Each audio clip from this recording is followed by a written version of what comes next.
Hello and welcome back to the Life Skills YouTube channel. Yes, I did just spill water on my shirt, so we're gonna try to ignore that for this video. Today I'm talking about tips and tricks for hosting. This could be dinner nights, parties, game nights, afternoons. Mostly I will be talking about events that have food, but the tips and tricks can be applied to other events also.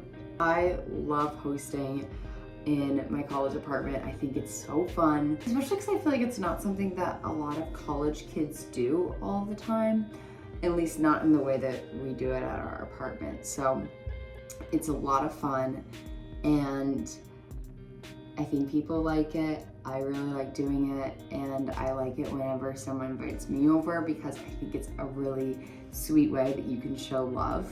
One Bible verse that I think of a lot when it comes to hosting is Romans 12. Romans 12, 4-8 says, "For as in one body we have many members, and the members do not all have the same function. So we, though many, are one body in Christ, and individually members one of another. Having gifts that differ according to the grace given to us, let us use them. If prophecy, in proportion to our faith; if service, in our serving; the one who teaches, in his teaching; the one who exhorts, in his exhortation; the one who contributes, in generosity; the one who leads, with zeal; the one who does acts of mercy, with cheerfulness." And I think this is really cool because it shows that different people play different roles, and that applies in the hosting sphere too. So there are times where I will be hosting a dinner and I will cook all the food, I'll hang out with people, and there'll be a point of the night where I'm like, you know what, I'm gonna go clean the kitchen. And I'm gonna let my other friend run a game because they're really good at running games. And I'm gonna go in the kitchen, and that's okay. And that other friend didn't cook the food, probably isn't gonna clean up the kitchen, but does that make their talents any worse than mine? No, absolutely not, because God has given us all different gifts that we can use different ways. So if it is in hosting, then here are a few tips for you being a host. We're gonna go through this chronologically. Oh my goodness. Dropped my new water bottle, thankfully it didn't dent. Starting off with inviting people. This is probably one of my least favorite parts of hosting because I don't like to exclude people, but we have a very small apartment, so we cannot invite all of our friends. So it kind of stinks. A lot of times we'll just text a group chat that knows the situation with our little Saturday night dinners, and we'll say, like the message if you're coming. But if you want to have a little bit more structure, like we did for our Christmas dinner, we did a sign up genius. We said, write down what you're bringing. I texted each person individually, so there was that individual responsibility to respond and say, yes, I am coming, or no, I am not coming. But when you just text a group chat, there's a little bit of a diffusion of responsibility where you don't have to like the message and you can show up and it's fine. I guess it's fine to show up even if you didn't respond to the individual text, but something about it, people are more likely to respond each individually. If you do not know for certain how many people are coming, if you do a group chat situation like this, just know it's better to have more food rather than less, because you can always freeze leftovers, you can always send them home with people, but if there's not enough food, there's not enough food. I mean, we are college students, people will understand it's expensive to buy food. So people will bring food maybe, or if people are still hungry afterwards, we've had sometimes where people are like, let's go to McDonald's right now, or let's go get ice cream or something. And it all ends up being fine. But it's a good rule of thumb to have more rather than less. So you've invited everyone. The next step is getting ready. One thing that I like to do is go grocery shopping. You don't want to go grocery shopping too far in advance because then the food will start to go bad, depending on what you're getting, if there's a lot of fresh food. But you also, it's not always great to go grocery shopping day of, because then you're stressed and you have a million things to do. So a couple days in advance is good, or it depends on what you're serving. Dry goods are like a week in advance for dry things or things that aren't going to expire, and then go closer to the date for the fresh food. You want to make sure that you also think about dishes when you go grocery shopping. Are you getting paper plates? Are you getting silverware that's plastic? Because a lot of times it's like we have 11 plates in our apartment, which is a lot of plates for an apartment where only 3 people live, but not enough when we're hosting. So think about things like that. A lot of times we'll have like, okay guys, you're eating fettuccine with a spoon because that's all we have. And that's not good form. Like, I should be better at this. I should actually have silverware for everyone who shows up, and sometimes I don't. You also want to think about the pots you're going to cook the food in. What are you going to serve the food in? Do you have serving spoons, forks, all those sorts of things? You want to make sure the bathroom is stocked. Do you have hand soap in the bathroom and the kitchen? Do you have toilet paper? If the toilet paper is running low, is it obvious where extra toilet paper is?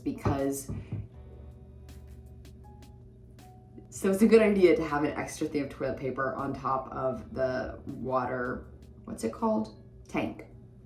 Do these things in advance so you aren't stressed. Putting toilet paper on top of the tank can be done the night before easily. So that's a good way to stay on top of things. But again, I'm often pretty bad at that. You don't have to be perfect. This is just in the ideal world. What are all the things that I would do on a hosting night? Cleaning is a good thing that you can do the day of, morning of, because it doesn't have to be like right before. Just to have things a little bit cleaner, but also a lot of times I'll just wait and clean afterwards because people track in mud and snow and stuff in the winter. And I like to mop the floor after I host because also people don't notice if the floor is just a little bit dusty, but I will notice if I am walking in snow puddles for the week after I host. Also, this is a good time if you want to rearrange your furniture, make sure you do that either the night before or the morning of. If you want people to pay for the food, if you want to say order pizza and say Venmo me $2 for your pizza slice, then I like to put out a cute little letterboard sign with my Venmo on it. Or also we have like a little jar in our apartment that if people want to bring $1 or $2 to contribute, then they can put it in that jar. People are not going to be offended if you ask them to pay $2 for a pizza slice, most likely. Especially if it's not like you have to do this in order to eat. If it's like if you want to contribute. If you are cooking things in the oven, make sure you plan those oven times in advance. If you have cookies, I think it's fun to have cookies baking when people get there because it smells good. But if you have something else that's gonna be in the oven, then you might wanna do the cookies beforehand. And so they're done. If you have an oven warmer, that's a great way to keep food warm. And now we're gonna get into those food ideas. Hosting food, it's probably different if you're hosting like a sit around the table family style dinner party. Ask me in 5 years about doing that. But what we're doing is 15 people are in our apartment. They all want to eat. Some people get there late. Some people want seconds. Some of my favorites are a sandwich night. Jimmy John's sells day-old bread for 50 cents a loaf. Ordering pizza. That's a great one that you can just say the Venmo sign. Perfect. Crock pot meals are great. Love a good crock pot soup.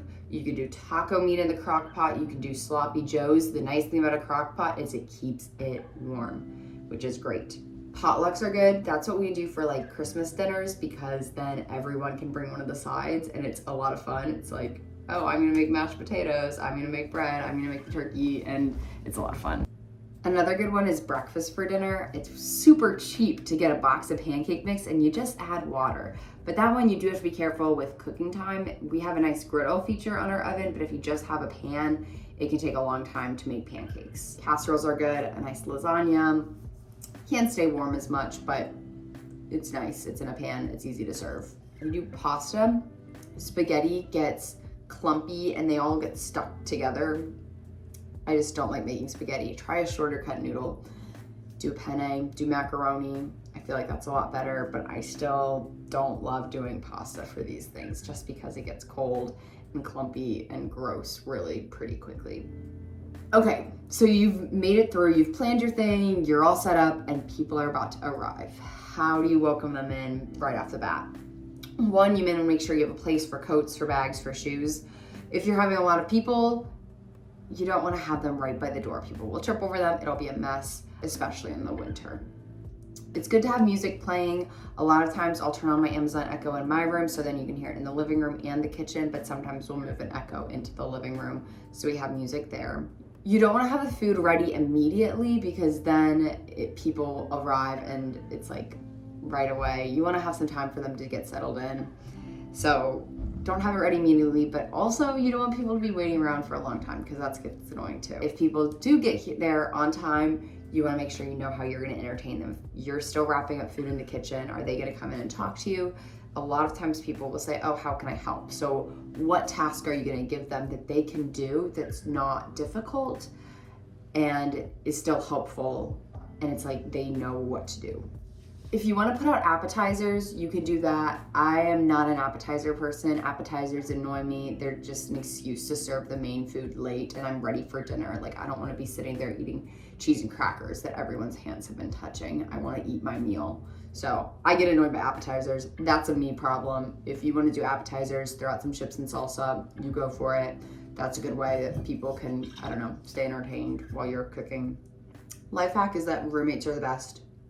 A lot of times I'll still be cooking, my roommates can go hang out with people. Once it's time to serve the food, normally I'll go out to the living room because our kitchen and living room are far apart. So normally I'll go out to the living room and I'll either pray for the food or I'll ask someone else to pray for the food. And then people will go back to the kitchen to get some food. You want to make sure you have everything people need or want out where they can see it. People by this point know where our cups are for water most times, but in case a new person is there, they may not know. You want to have a drink out so they know. Like, we have a big drink cooler that we can put water in, or like lemonade. Lemonade's an easy one. Napkins, you want people to know where napkins are. That's one that's very easy to forget to put out. Silverware, plates, serving utensils for all of the food. And it's hard to keep food hot, but that's just something you sort of have to deal with. We don't have hot plates, and we're probably not going to invest in hot plates anytime soon. I don't even know how well hot plates work. Eventually, I like to bring whatever food is left out to the living room so people remember about it and they continue to eat it. You can also consolidate food onto 1 or 2 platters, and that helps you start cleanup, but people can still eat and they don't feel like you're rushing them out the door. In terms of cleaning food and dishes, I do like to get started while people are still here. A lot of times people will stay until like 11 or 12 at night. And so it's nice to have a little bit of stuff done. So paper plates and disposable silverware are super nice if you have a lot of people, because then you don't have to clean them, but there still will be serving dishes that you probably have to clean. So I like to do that. Sometimes we'll have friends that help us with dishes, which is the best. Normally, if someone asks if they can help with cleanup, I'll have them wash dishes because they don't know where everything goes in our apartment, but I do. So I can put away, they can wash. It works perfect. You don't want to clean up too soon because you don't want people to feel like you're rushing them out, and you also want to make sure people know that the food is still up for grabs. And also, sometimes we have people that get here like a couple hours late because they're coming from one thing or another, and you want to make sure that they still feel like they can eat. I feel like this video is going to be so long, but you know what? This is what I've learned from the 1.5 years that we've hosted in our apartment. The next section is entertainment. Like I said earlier, I'm not the entertainer of our friend group. When it comes time for games, I'm not as good as my friends are. We have a couple games that we always play. I call them youth group games, like 4 on a couch, fishbowl, those sorts of things, dance, telephone, random things that you'd play at a high school youth group. But you could also do board games, you could do a movie night. I love doing slides nights. I also love having just a jar of conversation starters out. I don't always have this, but in an ideal world I would, because that's a nice way to get conversation going, especially at the beginning of the event or at the end if people are just sort of lying around. And then sometimes we'll leave and we'll go on a walk or play a sport. Go play pickleball, play kickball, head out of the apartment to do something else. Once the party does wrap up, there's the last cleanup. Know what can be done the next day and what you should do right away. Sometimes if we have a couple people left over and they're like, well, we're gonna head out, let's put away the couch, put it back in the right place. And that's super helpful. But if that isn't the case, then things like that, rearranging the furniture back, can happen in the morning. You don't have to do it all right away once people leave. So make sure the perishable food is in the fridge. I like to wash all the dishes, or at least most of them. I think that's all I have on the list. Hopefully this video isn't too long. Maybe it's not even long at all. I don't know. I feel like I've been talking for forever, but I hope you enjoyed it. I hope it gave you some tips and tricks for whatever gathering you want to host. I love hosting. I think it's so fun, and I hope you can learn something from this. So if you enjoyed this video, you can follow us on Instagram at LifeStillIs. That's a great place to stay up to date on content. You can also subscribe to our weekly newsletter, Pop Out Thursday. I'll link that in the description. Make sure to like, comment, share, and subscribe to this YouTube video, and I will see you in our next one.